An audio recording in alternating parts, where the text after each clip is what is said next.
you.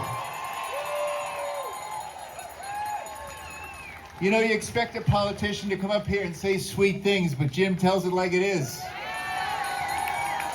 We're going to transfer from Jim McGovern to Jim McGowan, who was a senior advisor with the United Nations and has served a lot of other positions. Jim's going to tell us what it's like to be in the places in the world that look like the place that we're going to look like if we don't stop this. Come on up here. Thank you. Over 3,000 of us have shown up here today to make history and to make our voices heard. We're mad as hell and we're not going to take it anymore. We've seen them arrest the mayor of Newark. We've seen them charge a congresswoman, and we've seen them violently attack and arrest a United States senator for doing their jobs. The Declaration of Independence was first read to the people of New England from this very spot in 1776. It's history. And today, we're here to say that our parents handed a democracy to us, and we are not going to hand a dictatorship to our children. We're here to say that we're ruled by the Constitution, not by a king. We're here to say that the Constitution begins with the words, "We the people," not "we the billionaires."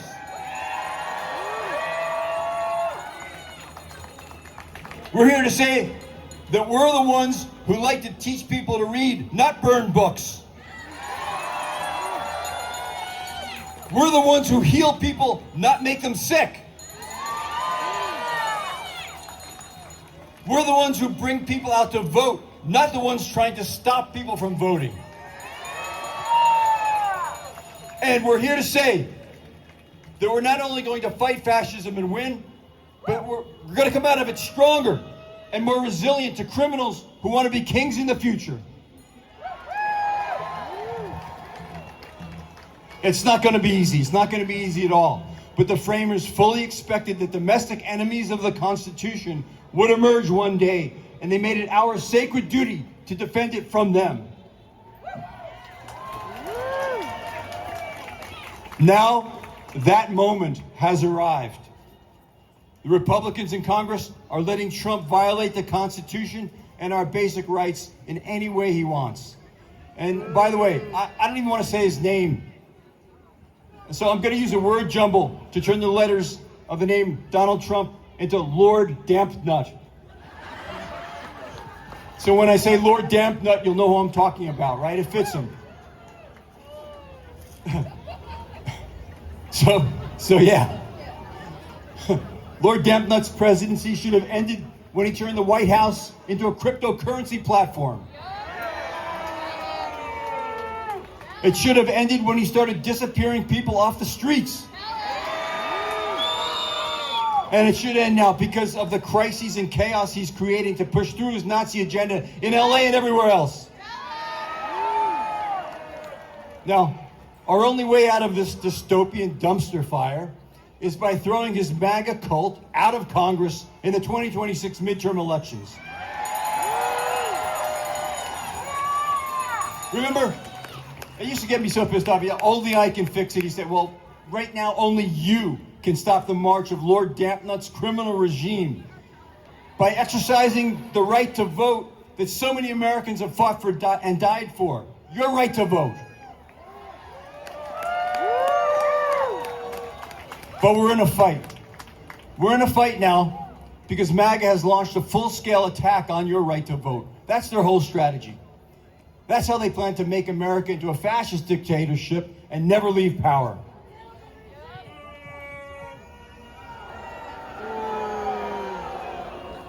Lord Dampnut even said it himself. Vote for me and you'll never have to vote again. Remember that? That statement alone should have disqualified him right there. I had my brush with voter suppression, myself. There were 35 bomb threats on election day at my former voting district down in Atlanta. Over 100 other counties across the country were hit by bomb threats on that day. and all of them were in swing districts, carefully targeted, where MAGA needed a low voter turnout to win. There's a name for people who use fear as a weapon: terrorists. Terrorists. They're the terrorists. And by the way, the FBI, and not this current one under Kash Patel, come on. They traced many of those calls and IP addresses directly back to Lord Dampnut's pal, Putin, in Russia. And now Lord Dampnut has put an election denier in charge of the Department of Justice. Normally, the department is on the side of voters. The voting rights section of the DOJ ensures that voting rights are protected. Well, not under Pam Bondi, no. In a watershed moment for this nation, she has turned the Department of Justice into an enemy of the voters. They're using our own tax dollars to file voter suppression lawsuits that will disenfranchise us. They want to stop us from voting. And if we do vote, they want to throw out our ballots. That's how scared they are of you and your vote. It's the one thing that petrifies Lord Dampnut more than anything, you and your vote. But I'm seeing something else happening. I'm seeing that their cruelty and corruption is awakening a sleeping giant. The 112 million Americans who are eligible to vote but didn't vote in 2024. 112 million. It would have taken only about 1% of these people to vote against MAGA to stop their whole plan for a fascist takeover of America. So we have to show up to vote in such overwhelming numbers that there could be no doubt about the outcome.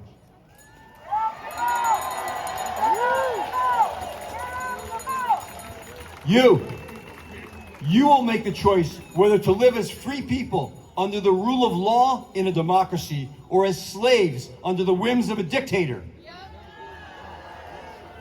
In closing, I want to remind you that exactly 250 years ago, Paul Revere rode through the night to deliver a warning that a crazy king had sent troops against the people of Lexington and Concord, just up the road from here. Paul's warning allowed people to band together in time to send the British troops scurrying away in the first battle of the Revolution. Today, we are all Paul Revere.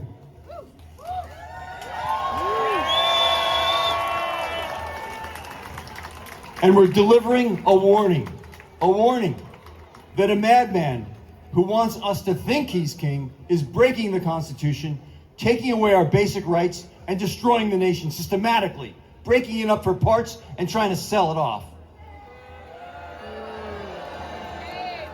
But just like those early Americans, we stand here today for the rule of law, and we will never bow to a tyrant. Never. Amen.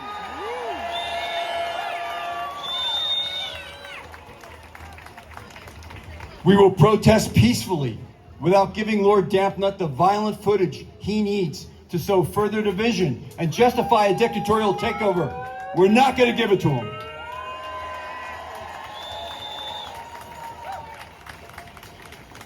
We will see through the propaganda and lies that he puts out constantly and that the media rebroadcasts.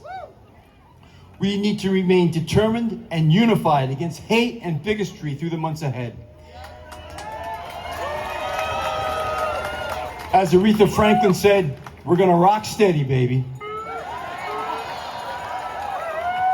And with those qualities, we're going to throw them out of office. And we're not going backwards as a nation. We're going forwards.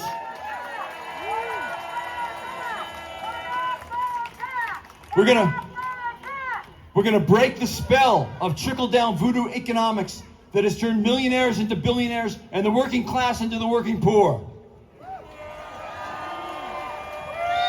We're going to get money out of politics. We're going to demand that the Democrats get money out of politics. We don't want them imitating the Republicans. Get it out. And we're going to stop them from poisoning our air, our water, our land. We are not going to fail our children, who are charging into the future with pockets full of optimism and hope. As I said earlier, our parents handed a democracy to us, and we are not going to hand a dictatorship to our children. We're guardians of this nation at a time when our life is at stake. So stay strong, stand together, get everyone you know registered and ready to vote. Thank you, Worcester. Rock steady, y'all! Thank you, Jim.